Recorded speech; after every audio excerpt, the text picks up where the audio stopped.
You don't need a big shop to refinish furniture. You just need a garage and a little vision. Today, I'm breaking down the simple changes that turn an ordinary garage into a legit functional workshop. As you can see, my garage is very dark with brown and green paint on the walls. There is no proper ceiling and insulation and very poor lighting. I started by removing everything off the walls, like all the old shelving. I then primed the walls, going right up as high as the new ceiling that I'm going to install.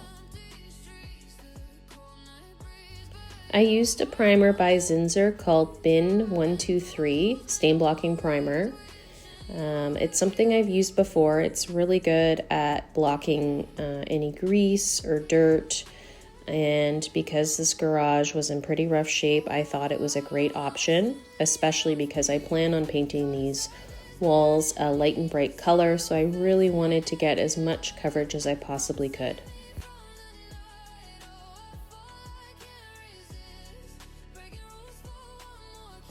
I thought this would be a great project to teach my oldest daughter how to roll paint, so I got her to help me out.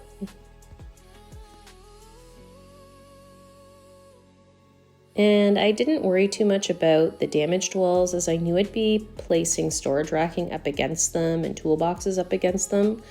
My goal here was just to get something light and bright and get this away from the dingy darkness that it was.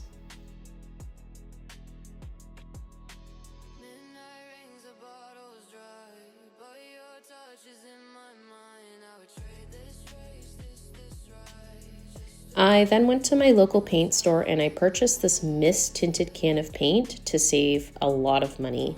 And it was perfect. It's so much brighter already.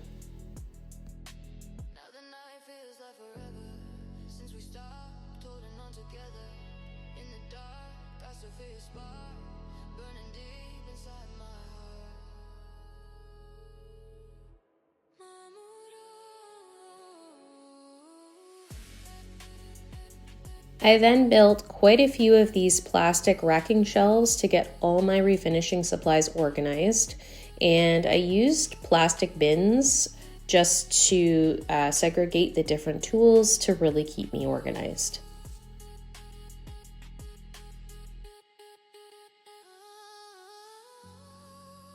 I then had 2 extra lights installed with these new 4-paneled LED bulbs and pulled out all the old partial insulation that was improperly installed right onto the roof. I had my dad help me run these 18-foot 2x6s across the span of the garage to create the foundation of the roof. Then back to the store to pick up new pink insulation. I went through 6 bags as I had to do the ceiling and above the garage door. Luckily, the sides of the garage are already insulated. I also used foam sheets to insulate the garage door. Here, north of Toronto, we get cold winters, so this is a must for a year-round workshop. We finished off by stapling white poly to further brighten this space. And here it is, bright, warm, and functional. A small space heater keeps this whole space heated when needed.